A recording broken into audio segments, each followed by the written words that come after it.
Recording in progress. All right. Hello, everybody.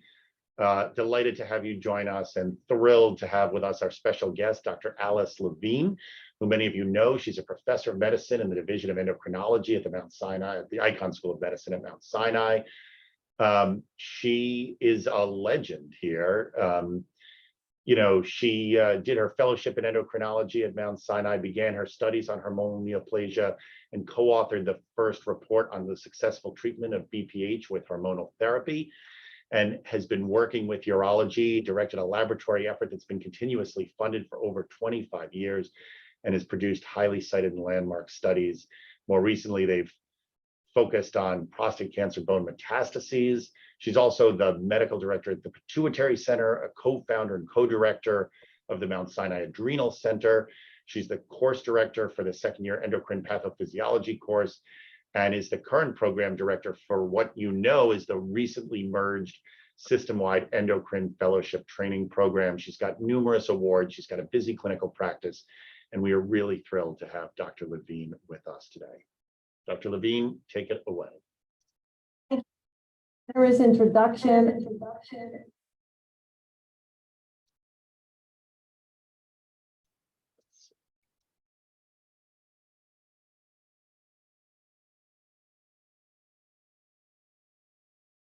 think if you keep talking, we'll figure out how to get rid of the reverb. Okay. Yeah, let's see. I think the sound must be on here. Yep, I think we did it. We muted one of the things, I think. Perfect. Okay, I'm taking it away. Thank you for the generous introduction. I had some technical problems, had to run around town, but we're here. And I'm going to talk to you today about the not so innocent adrenal incidentaloma. These are my disclosures. And this is the outline of my talk. I'm going to talk about the scope of the problem and how you make the diagnosis, long-term sequelae, the current management options, and pathophysiology and new treatment options. So the scope of the problem. I'm going to show you the Beatles here, because for those of you who, I think everybody remembers the Beatles, they're kind of responsible for the adrenal incidentaloma, and I'll back that up with some facts. So those are the Beatles, and there's me. There's them, the famous picture of them crossing Abbey Road. That was their studios, Apple Studios, actually. And there's a picture of me crossing Abbey Road a few years ago, pre-pandemic. But the Beatles recorded on a weird company called EMI, which for those of us who look into this, it stands for Electric and Musical Industries. And it was this sort of a bizarre company that did music recordings, but also biomedical research. And the Beatles made a lot of money for EMI in the 1960s. And what that led to was the first CAT scanner, which was called the EMI scanner. That's Beatles money that funded that. And that was in 1972. And now it's all going to make sense. It was developed by Sir Godfrey Newbold Hounsfield, at this EMI Central. And we talk about Hounsfield units when we talk about CAT scans. These were very rudimentary machines. They were brain scans only, required a water-filled pre-shaped rubber head. And shortly thereafter, a new epidemic was born, and that was in 1979, computerized tomography and the diagnosis of adrenal disease.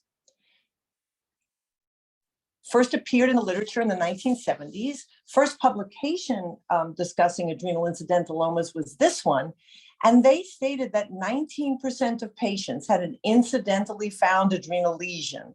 Unsuspected primary and metastatic neoplasms of the adrenals were occasionally, 19% is not occasional, in people scanned for other reasons. CT seems to be a simple and accurate method to assess the adrenal glands in patients suspected of adrenal disease. So the definition is any serendipitously identified mass of greater than 1 centimeter in the adrenal glands. The prevalence range is it's really wide, and it's probably even higher than 8.7%. There's increasing detection rates in the elderly, but I think this is a little bit biased as well, because I think the elderly get more imaging. And lately, as almost everybody who has a stomach ache gets some kind of an abdominal imaging, I'm seeing more and more of these even in young people. The highest prevalence of adrenal incidentalomas is in women, age greater than 50 years, with a mean female to male ratio of about 1.4 to 1 in most studies, sometimes even higher than that. Some of these tumors are functional, and they produce hormonal and metabolic syndromes that can lead to their discovery. So what are the possible etiologies when we're faced with this finding? It can be a non-secretory benign adenoma. Those would be adrenocortical adenomas. It can be a subclinical functioning adenoma. I say subclinical because by definition, that wasn't the Cushing's or a Theo or suspicion of an aldosteronoma wasn't presumably the reason that the scan was done. It can be an adrenocortical carcinoma, a very devastating disease. And it can also be infection or adrenal metastases from other solid tumors. The adrenals are highly vascularized, and they are a common site of metastases, and these can be unilateral. So there's two questions we ask when I am confronted with this issue, or a patient comes to see me. One is it malignant? And the second one, is it secretory? So is it malignant? The old rules kind of hold up here. This is data from a while back, 2004, and basically size matters. And the larger the tumor, the more suspicious it is for being not a benign adrenocortical adenoma. And you look here, and if they're 2 to 4 centimeters, that blue color it's most likely to be a benign adenoma. And I'm getting feedback again, don't know why. And if it's greater than 6 centimeters, then there's a high chance that it's an adrenocortical carcinoma. Theos also tend to be larger.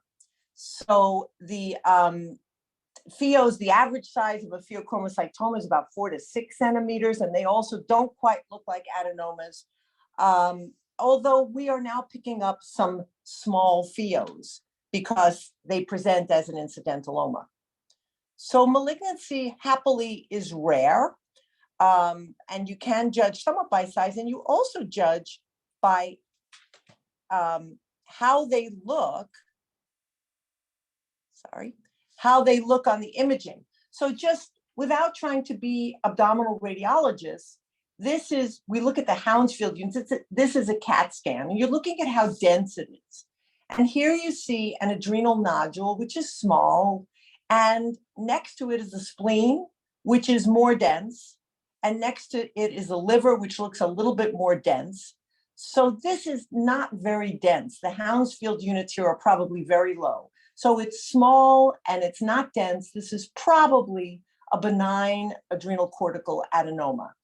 Adrenocortical carcinomas are, as I said, are larger. They would be more dense. They would look irregular in their borders, and Theos would be larger and more dense. The reason benign adrenocortical adenomas are not dense is because they're lipid rich. So you need lipids, you need cholesterol to make steroid hormones, and they're very, very lipid rich. So the Hounsfield units are usually even less than 10. How about hormonal activity? Well, this is also getting dated. This is from 2014. And as we become more and more aware of particularly of cortisol hypersecretion, we're starting to realize that a lot of these misbehave with regards to cortisol. That's sort of the bulk of them. And this piece of the pie is probably even higher now in 2022, but I didn't have a good pie chart from later on. This is non-secretory, but they're probably now less than 50%. And then aldosteronomas are fairly rare. ACCs, adrenocortical cancers, are fairly rare. And Theos, again, on the rarer side. So this is what we all know as Cushing's. This is the index case for Cushing syndrome. This was due to a pituitary ACTH secreting tumor. And this is Minnie G, who was the index case from more than 100 years ago, I believe now, in the very early 1900s. And you know it's old because her face is not covered. And you see here, you can almost make out on this old photo some hyperpigmented striae. You see the central adiposity, all represented by a cartoon here. And you see increased fat in the dorsocervical area, supraclavicular area with very thin extremities. When Harvey Cushing, who was a neurosurgeon, first described this, nobody looked like this. We didn't have the obesity epidemic back then, and or the epidemic of metabolic syndrome. So this is classic Cushing syndrome, which is very severe Cushing syndrome. But nowadays, Cushing syndrome, particularly due to adrenal adenomas, may look like this. It may look, for all the world, like something we commonly see, which is the metabolic syndrome. So Cushing's from benign adrenal adenomas is often sort of the slow burn of Cushing's. They don't present looking like Cushing's. So the new Cushing's we call MACE. It has a lot of different terms. It used to be called subclinical Cushing's, but because of some data that's accumulating that says that it's not quite so benign a disorder, it has been renamed, not completely accepted. The classic clinical features are absent. The urinary free cortisol may be normal or near normal. ACTH and DHEAS are usually low. Why? Because cortisol from an adenoma is giving negative feedback to the pituitary. So we say that the ACTH is appropriately low in that setting. And DHEAS is low because ACTH is low. So it's not stimulating the adrenal glands. This cortisol production is on autopilot from the adenoma.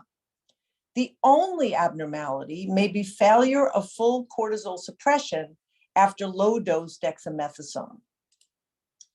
So normally, we consider that after you give dexamethasone, a low dose being 1 or 2 milligrams, and you actually measure the dexamethasone level the next morning to make sure it's therapeutic, it really should be less than 1.8 micrograms per deciliter. And actually, it should come back almost undetectable. And in the European nomenclature, it's 50 nanomoles per liter. If it's greater than 5 micrograms per deciliter after dexamethasone overnight with a therapeutic level, that is, by anybody's definition, that is Cushing syndrome. That's a failure to suppress. If it's in between there, that's kind of a gray zone.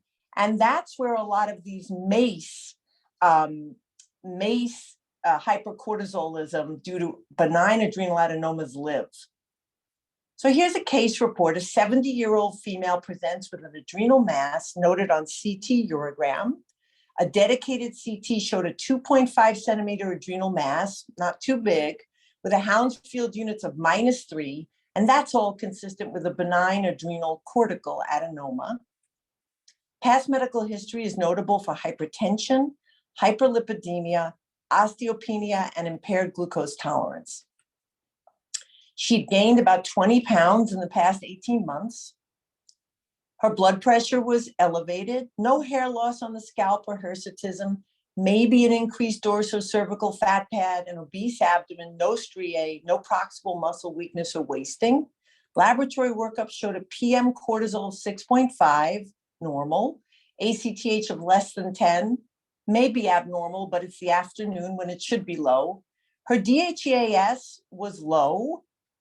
Her midnight salivary cortisols were normal. Normal is less than 0.09. Her 24-hour urinary free cortisol was 45 and 32, so kind of higher side of normal, one of them, but not really abnormal. Her 1 milligram dex suppression cortisol was 4.1 when you should really suppress to less than 1.8. Her aldosterone and her renin were okay. And her plasma metanephrines to rule out FeO were normal, although we knew this wasn't a FeO from the way it looked. So the only abnormality here was an abnormal 1 milligram dex suppression test where she failed to fully suppress her cortisol. So this would be MACE, mild autonomous cortisol excess due to benign adrenal adenoma. So why are we talking about this and why am I making a big deal over it? In the old days, we didn't really talk about it all that much. When endocrinologists would get these kind of numbers, we didn't know that it was associated with any bad outcomes. And we would recommend the person for surgery, we know it's a benign tumor by its radiographic characteristics. The surgeons will take out an entire adrenal gland. And so you have to have a reason as an internist, as a medical person, we consider ourselves the gatekeepers. You have to have a reason to recommend surgery. So here's the data that's been accumulating that's a bit worrisome about this condition. There was a prospective study done in 2017 with over 1,200 patients, and they had the definition of MACE. And what they found, just associating MACE, was this is normal. This is from, I believe it's from the UK. So less than 50 means completely not MACE. Greater than 140 means it's consistent with real Cushing syndrome. And here's our gray zone here, which is they didn't quite fully suppress, but they're not really severe hypercortisolism by this measure. And what they found was when they looked at the incidence of diabetes and hypertension, basically there's a continuum. The less your cortisol suppresses, the more likely you are to have diabetes and hypertension. And I might mention that hypertension in particular was highly prevalent in this population. There were more women than men, and larger adenomas and bilateral adenomas had a higher post-dexamethasone suppressed cortisol. So then there was a long-term follow-up study that was published in 2021. They had over 300 patients with an adrenal incidentaloma. Again, you see this almost 2-to-1 females to males, and the age range, these are above the age of 50. So these females are probably, we can assume, postmenopausal. They were followed up for a median of 31 months and evaluated for what happened to their adrenal mass size and hormonal function. A third of them had a hypercortisolism, the majority of which were what we're calling MACE versus overt hypercortisolism in a smaller percentage. The risk of developing MACE was significantly higher as the tumors got larger, so greater than 28 millimeters, and in bilateral, it was much higher risk of having this condition. So what are the sequelae of having this mild abnormality in cortisol secretion? Again, what we call the slow burn of Cushing's. It's a little bit elevated, but all the time. Well, it's pretty much as bad as having full-blown Cushing's. There are adverse effects on bone, insulin resistance, impaired glucose metabolism, body composition. Let me just go back to the bone. Even a little too much cortisol is terrible for your osteoblasts and osteocytes. It kind of just stops all bone formation. So this would be the equivalent of having somebody on 6 milligrams of prednisone over many years. And that's pretty toxic to bone. It affects bone quality more than it does the bone density. So you might not even pick this up on a bone density, but these patients are breaking bones all the time. And what really became alarming were the reports about increased cardiovascular risk. This was one of the first studies, and there were almost 200 patients. This was by Di Dalmazzi.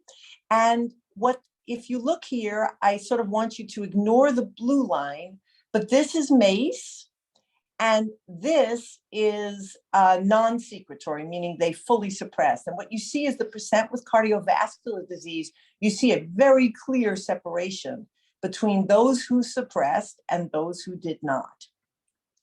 And then in terms of survival, again, the red line are those who suppressed their cortisol, and the green line are those who did not fully suppress, but this is just MACE. They didn't have florid Cushing syndrome. And again, you see an increase in cardiovascular morbidity and mortality with this condition. Andrew Lucas followed up in the same year, 2014, and found a continuum in terms of cardiovascular risk, again, after DEX suppression. Morelli, sort of the same thing, again, about 200 patients. They found that about 11.6% had this initially, and as they followed with the years, 15 more developed it, and they had more diabetes, cardiovascular events, and larger adenomas. And they actually gave a size, being 2.4 centimeters in these adrenal incidentalomas, where they were much more likely to have this condition. And finally, there was a meta-analysis done in 2019. What's the natural history of these adrenal incidentalomas with and without MACE? And they looked at more than 30 studies with a lot of different outcomes with long follow-ups. The good news is that they didn't find any significant growth, no conversion to cancerous features. Those with non-functioning adenomas stayed non-secretory, and those with MACE remained MACE. They didn't turn into overt Cushing syndrome. So what this is saying is that adrenocortical adenomas, which are pretty common, they don't seem to be particularly like a pre-malignant lesion that's going to turn into cancer. And they sort of have a personality of their own that doesn't change. If they're MACE and you check them, year one, and then you check them 8 years later, they're still MACE.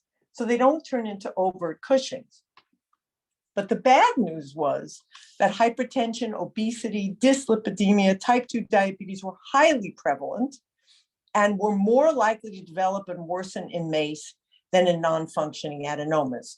So, and new cardiovascular events were much more prevalent in MACE.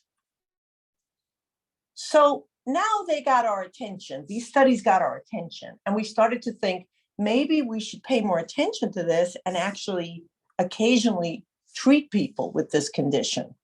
But then again, how are we going to treat them? So there was a systematic review of surgical treatment of what was then called subclinical Cushing syndrome, but was pretty much the same thing I'm describing as MACE. They looked at 105 papers, and they selected only 7 were worthy of study inclusion, and laparoscopic surgery is definitely preferred. They showed some improvement in hypertension and metabolic parameters. However, the heterogeneity, particularly in how they defined this condition, subclinical Cushing's or MACE, and the low quality of data precluded any definitive recommendations. So what are the medical options to treat this MACE, mild hypercortisolism due to a benign adrenal tumor? Well, we have a lot of treatments, but the top ones are really only targeting pituitary tumors that are making ACTH, so they're not really a consideration. But we do have adrenal steroidogenesis inhibitors. I'm not going to list all of them and all their pluses and minuses in the interest of time. And we have, since 2014 or 15 again, a glucocorticoid receptor blocker, that's mifepristone. Mifepristone, as you probably know, is the old abortion pill, which was renamed and repurposed to treat hypercortisolism. It's a different idea because it doesn't do anything to cortisol levels. If anything, it increases cortisol levels, but it disables cortisol at the level of its receptor. However, in its mechanism as an abortion pill, it also blocks the progesterone receptor. So that's a problem with this pill. It's a problem in premenopausal women. It can cause bleeding. It's also a problem politically, but it does work to block glucocorticoid actions at the glucocorticoid receptor. And it was interesting because Peter Traynor, who's from Manchester in the UK, in April 2014, mifepristone was approved, pasireotide for pituitary Cushing's, and LCI LCI 699, which has a different name now and is FDA approved, ozolodrostat or Isturisa. He said innovations in the medical management of Cushing's syndrome seem akin to London's red buses. None come along for ages, and then 3 arrive together, and he mentions the 3 of them. And it is now FDA approved in the US, and it's called ozolodrostat, and it's an enzyme inhibitor. And now, within the past year, the levo enantiomer of ketoconazole was FDA approved to treat Cushing syndrome. Ketoconazole has been used off-label for many, many years. It's a good steroidogenesis inhibitor. It can cause increase in liver function tests, and it had never been studied or FDA approved for Cushing's. And so they studied the enantiomer of it, which also can cause some liver function test abnormalities, but now is FDA approved for the treatment of Cushing syndrome because it was studied as such. And now they are working, the company that makes mifepristone is working on a new glucocorticoid receptor antagonist, which is specific to the glucocorticoid receptor so that it does not have those medical and political issues being the abortion pill. And it's called relacorilant, and it's in clinical trials. So the medical management of MACE, there had been case reports with ketoconazole, ongoing clinical trial right now with relacorilant, and we did a pilot study with the parent drug, which was mifepristone. The purpose of the clinical trial was to determine the effect of glucocorticoid receptor antagonist mifepristone on metabolic parameters in patients with MACE due to adrenal adenomas with prediabetes or diabetes. And a secondary aim was to evaluate the effect of mifepristone treatment on mood and quality of life. And this was really meant to be a pilot study, and it certainly was. We screened 15 patients, and in the end, there were 8 patients that were treated with mifepristone, 5 of which completed 6 months of study, 3 only completed 3 months of study, but they were allowed to be included because they had been in it for 3 months and we had enough data on them.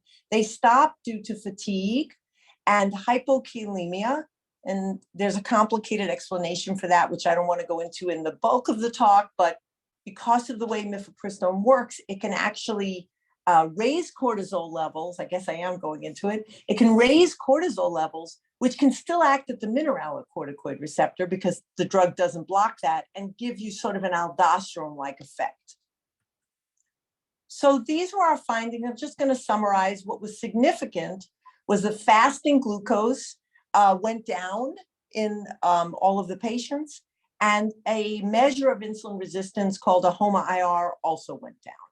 And we published this in Endocrine Practice in August 2019. There were a lot of fellows always in all of my studies, Regina Belovkaskaya, R.T. Ravi Kumar, Dushi Aramugam, and Jillian Goddard was a former fellow. And indeed, Eliza Gear, who has a great career of her own, was a former fellow here.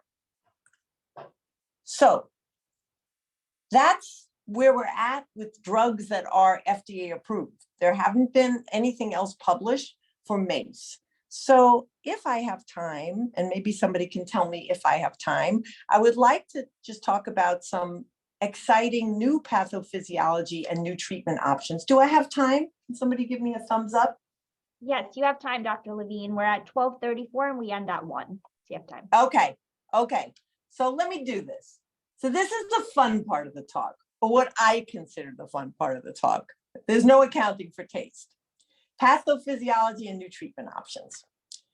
So a while back, let me see if I see the date on this.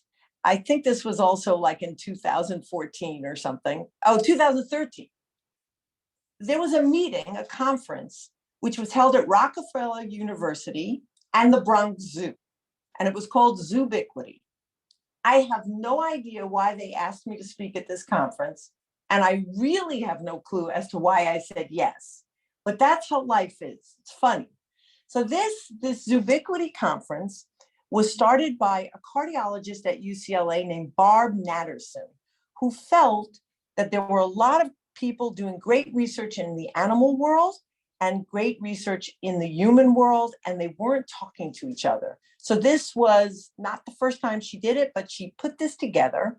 And I'm just going to show you, in the morning, there were lectures at Rockefeller University. I wasn't one of the lecturers. I was a small group leader in the afternoon. So this was it, Saturday, November 2nd, 2013. You cannot make up this kind of stuff.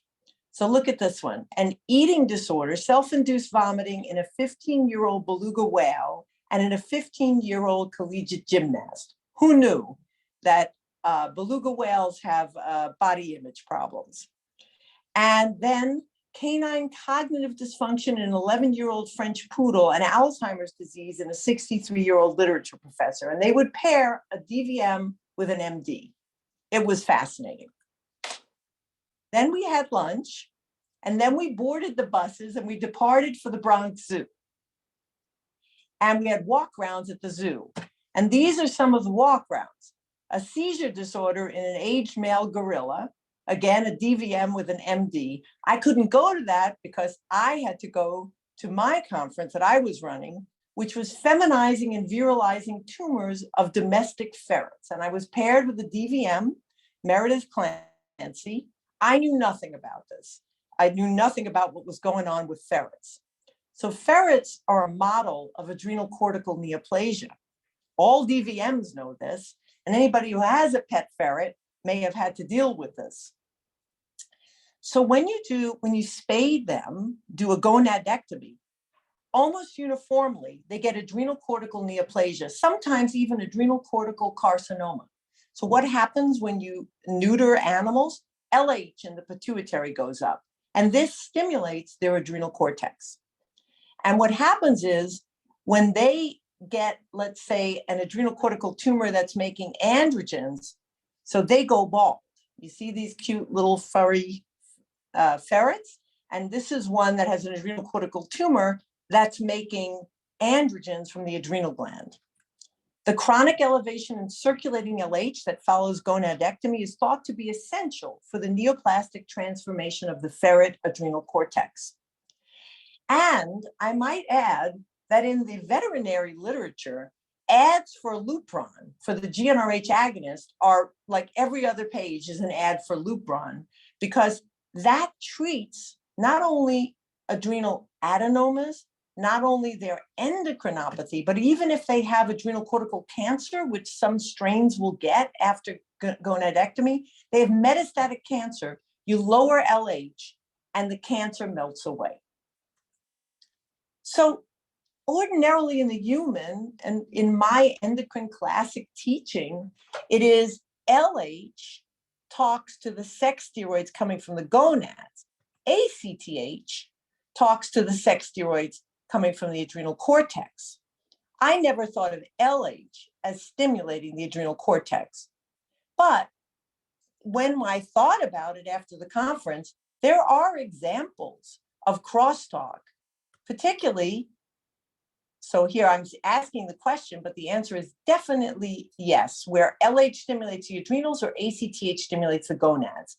So if you have congenital adrenal hyperplasia, 21-hydroxylase deficiency, and there's a nice big arrow here showing you you're blocking cortisol and sometimes aldosterone production, the only thing the pituitary cares about is what's the level of cortisol. When cortisol's low, ACTH goes up, and that stimulates all of the adrenal androgens, everything proximal to the block. And a little bit will get through because these are never complete deficiencies. So ACTH is high in 21-hydroxylase deficiency. And this is a male with 21-hydroxylase deficiency that was untreated. He had a high ACTH and he had bilateral testicular tumors, which is what happens. And you see here these hypoechogenic on both sides. And you look at the pathology of this tumor. This is when they took out the testicle, which should really never happen in this condition. If you know that it's a male who has untreated CAH and you feel bilateral tumors, you assume that it's testicular rest tumors and not cancers. But this one was taken out, and just to show you, that is a typical seminiferous tubule, that's typical testicular tissue, and this is adrenocortical tissue stimulated by ACTH in his testes. So it's not so strange if you think about it. The adrenals and the gonads are the only two tissues and organs in the body that contain the enzymes necessary to take cholesterol and make steroid hormones. So they have to have a common lineage. They have a common transcription factor that determines their fate, steroidogenic factor 1. And this is the developing adrenal cortex and the urogenital ridge. They're basically right next to each other in early development. So then what happens during development? So you have this ridge, and the adrenals are here, okay? And the adrenals don't move, but the gonads descend during development. The adrenals kind of stay in their same place. So the gonadal ridge was right next to them, and then the adrenals stay here and the gonads descend and the kidneys rise. So adrenal rest tissue, one thought is that it migrates along with the gonads in their course of descent, so they just sort of get lost. But an alternative explanation is that there's a common adrenal gonadal primordium, and different transcription factors sort of separate them out into gonadal and adrenal. And then here is the adrenal glands, then the neural crest tissue comes in and you get an adrenal medulla, and this is the cortex here. But the idea is that they have a common lineage, and there may be adult progenitor cells in the adrenal cortex that under the stimulation of high LH can actually grow, turn into tumors, benign tumors, and cause secretion of steroid hormones. So we asked the question, are adrenal adenomas producing cortisol MACE in postmenopausal women driven by a high LH? Because in a woman who's postmenopause, if you don't give her estrogen, her LH is high. So maybe in a susceptible population, then there could be some adrenal tumorigenesis in a subset of these women. Well, the incidence of adrenal adenomas and MACE is higher in women than men. I said about 2 to 1. Case reports have demonstrated the LH-HCG receptor in adrenal secretory tumors in postmenopausal and pregnant females, because it's the same receptor for the pregnancy hormone HCG. Animal studies have demonstrated the presence of LH-HCG receptor in the adrenal cortex of overectomized female rhesus macaques. And there's a positive correlation between serum LH levels and urinary free cortisols in postmenopausal women. So we did a study, a staining study. We took adrenal tumors, benign adrenal tumors from postmenopausal women, archival specimens, and we stained for the LH-HCG receptor. And this is just showing you, this is the medulla. This is the zona reticularis that makes the androgens. This is fasciculata, which makes cortisol, and this is glomerulosa, which makes aldosterone. And this is even normal tissue, sort of splayed over. This is the capsule. And you see some definite LH-HCG receptor staining in all 3 zones, a little bit the least in glomerulosa. So we performed this immunostaining on the tissue 23 postmenopausal women. We knew that there were 3 aldosteronomas, 6 cortisol secreting, and 14 where the secretory status was unknown because we were blinded. Because these were removed and we don't know why they were removed. This was a retrospective study. We immunostained the tissues for the LH-HCG receptor, some transcription factors, GATA4 is more gonadal and GATA6 is adrenal. And we reviewed the slides in a blinded fashion. And this is just some representative samples, the ones that we knew were aldosteronomas, the ones that we knew were cortisol secreting, and the ones where we didn't know the secretory status. And what you see in the unknown secretory, this is the LH-HCG receptor. You see very nice staining for the LH-HCG receptor, and same thing in most of the cortisol secreting adenomas that were known. So based on this and on the past literature and on the ferrets and everything that we had known, we started a clinical trial initiative, which is ongoing, and that's why I wanted to tell you about it. The hypothesis is that adrenal adenomas in postmenopausal women with MACE express the LHHCG receptor and are driven to proliferate and produce excess cortisol by the high levels of LH present in menopause. Elagolix is an orally active GnRH antagonist that was FDA approved for the treatment of endometriosis in premenopausal women in July 2018. The research aims were to determine the effects of elagolix in postmenopausal women with MACE. The primary endpoints were a change from baseline of cortisol secretion and adrenal adenoma size. The secondary endpoints were looking at their metabolic parameters and change from baseline in each individual patient, their body composition as assessed by DEXA, their bone turnover markers, vertebral fracture rates, mood and quality of life measurements. The inclusion criteria are, as stated, has to be a postmenopausal woman with what we know is a benign adenoma by its features, absence of clinical features of overt Cushing syndromes, but we made it a little bit more stringent. We said that they had to have 2 of 3 of the following: either a slightly elevated 24-hour urinary free cortisol, a slightly elevated midnight salivary cortisol, and or an abnormal DEX suppression test. So we made it a little more stringent. We were worried that if they really, the only abnormality was a slight abnormality, the DEX suppression test, that we'd have trouble showing that our intervention actually made a difference. This has actually made it a little bit hard to recruit patients because there really are an awful lot of these patients where the only abnormality is the DEX suppression test. But we have recruited some patients and we're still looking for some more. Exclusion criteria I won't go into. Basically, we didn't want people who had been on drugs that would interfere with this. We also didn't want people who had florid Cushing syndrome, because those patients should have an adrenalectomy. We shouldn't be messing around with medicines or a study. So the study procedures, they have a baseline visit, a 3-month and a 6-month visit. The clinical exam and metabolic parameters are measured. The sit to stand test is a very easy test that kind of measures proximal muscle strength, and you time them, sitting to stand 5 times. We did various laboratory testing, and we did imaging, MRI or CT adrenal imaging. We did lateral x-rays of the thoracic and lumbar spines looking for vertebral fractures, silent fractures, which is what happens with hypercortisolism inducing bone disease. Sometimes the bone density may not reflect it, and it's a 6-month study, so a bone density is not a good idea in this because it just doesn't change that quickly. And then we did body fat composition by DEXA and mood and quality of life measures. There are various mood and quality of life measures that have been verified. The primary endpoint was to determine the effects of elagolix treatment on cortisol secretion and adrenal adenoma size. Essentially, these were our 4 patients who've completed the study.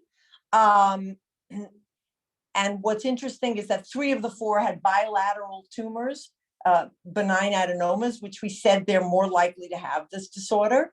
And essentially, it was a wash. There was some slight decrease in some of the patients, but not statistically significant. So no effect, at least in 6 months, on the adrenal tumor size, no growth and no regression.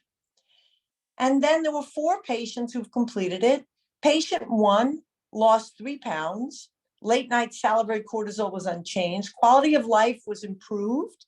Energy decreased, anxiety, and all of the quality of life scales having to do with Cushing's. There were no adverse effects. Patient 2 had a weight change of minus 12.2 pounds, and the late night salivary cortisol normalized, marked improvement in quality of life and no adverse effects. Patient 3 gained a lot of weight. And so she was an outlier. It's only 4 patients, so maybe you can't even call her an outlier. Her late night salivary normalized, all her quality of life improved, particularly her anxiety scale. And when we spoke with her and said, what's going on with the weight? She said, I used to be so anxious and depressed, and now I'm like happy and I'm eating. So whatever, we didn't help her with her weight, that's for sure. And patient 4 had a weight change also of losing weight. Late night salivary cortisol remained elevated. Quality of life scores in all 4 really markedly improved, but there was no placebo arm to this. And, you know, so that's definitely a drawback, because people, when they're taking pills, tend to think they feel better. She initially had an adverse effect. She had some headaches, nausea, and intermittent abdominal pain, but it resolved while she was still on the drug. This is a primary endpoint to determine the effects on cortisol secretion.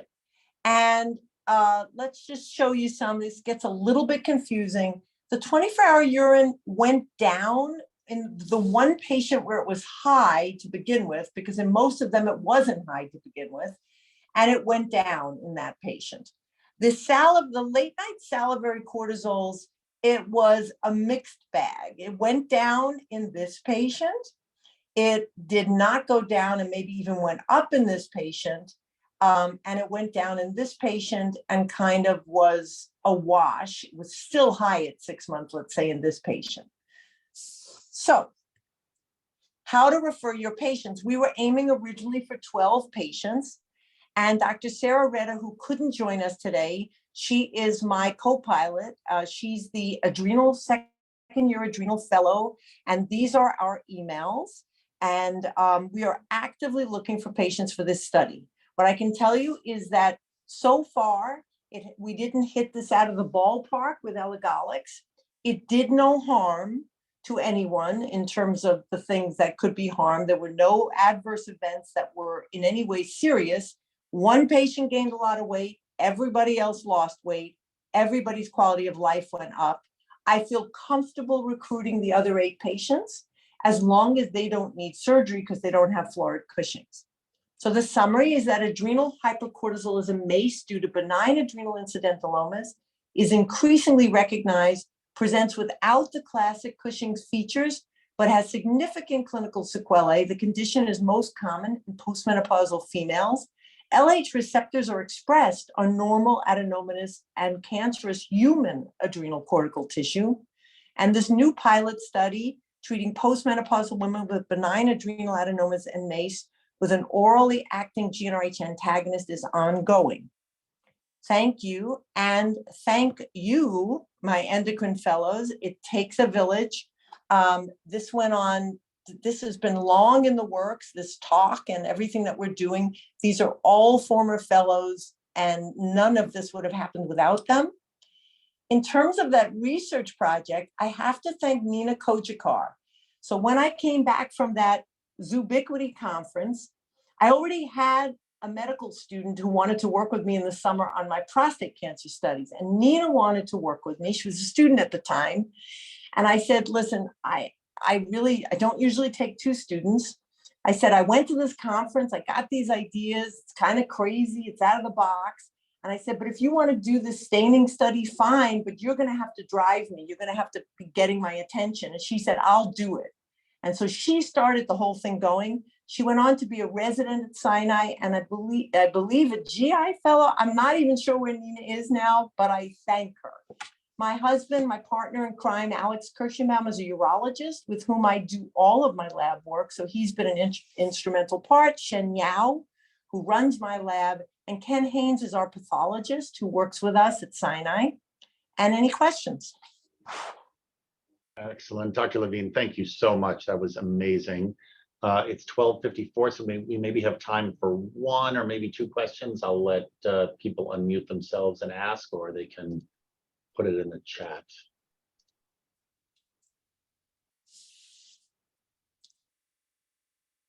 I will say I read the Zubiquity book a few years ago, and it was fascinating how much overlap Really? I didn't even know there was a book. There's a book. It is really interesting, and it makes it made me feel bad as a physician how little we have listened to our veterinary colleagues about all the stuff that's out there. Yeah, so I'd been doing adrenal for many, many years, and I was like, what? You know, I'm being paired with a ferret doctor, and the ferret doctors and certain mouse strains, this is every day for them. Right. Yeah. I actually have a question, Dr. Levine. Thank you so much for this amazing talk. I had a question. So for the LH pharmacologic treatment, I know in the beginning of your talk, you talked about cortisol and its long-term effects on cardiovascular disease. I know we primarily are looking at postmenopausal women where cardiovascular disease may have already been established. So, you know, is there a timeline on when we would consider starting these agents? Because I, you know, do think about the earlier, identifying earlier patients with high risk factors for cardiovascular disease and target them just in the postmenopausal stage. Would it be too late? Oh, yeah, I mean, I think at this point, you know, you sort of have to crawl before you walk and then before you run. And so at this point, we're really taking all comers post-menopause. It's a really good point because interestingly enough, the older patients that I see, the ones who are 75 or 80, I'm much more likely to do this study on them because, you know, I feel like first do no harm, and I don't want to be recommending them for surgery, and I don't want to be giving them some big gun medicine. So, but you're right that we might have the least impact there because they may already have established cardiovascular disease. But at this point, I'm not stratifying anybody because we're lucky if we find patients who are willing, you know, to go into the study. Great, thank you. We're also not looking really long-term at cardiovascular outcomes. We're looking at sort of surrogate markers because it's only 6 months.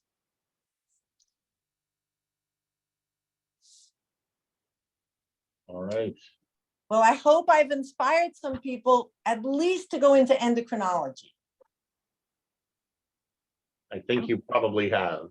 I Yeah. hope so. Thank you for joining us. I'm so sorry about all the fits and starts, but Hey, we made it we work. got there. We landed there. Absolutely. Thank you, Dr. Weissman. Thank All you right. very Always much. a pleasure. Talk to you soon. Be well, everybody. Thank you, everyone. Bye-bye.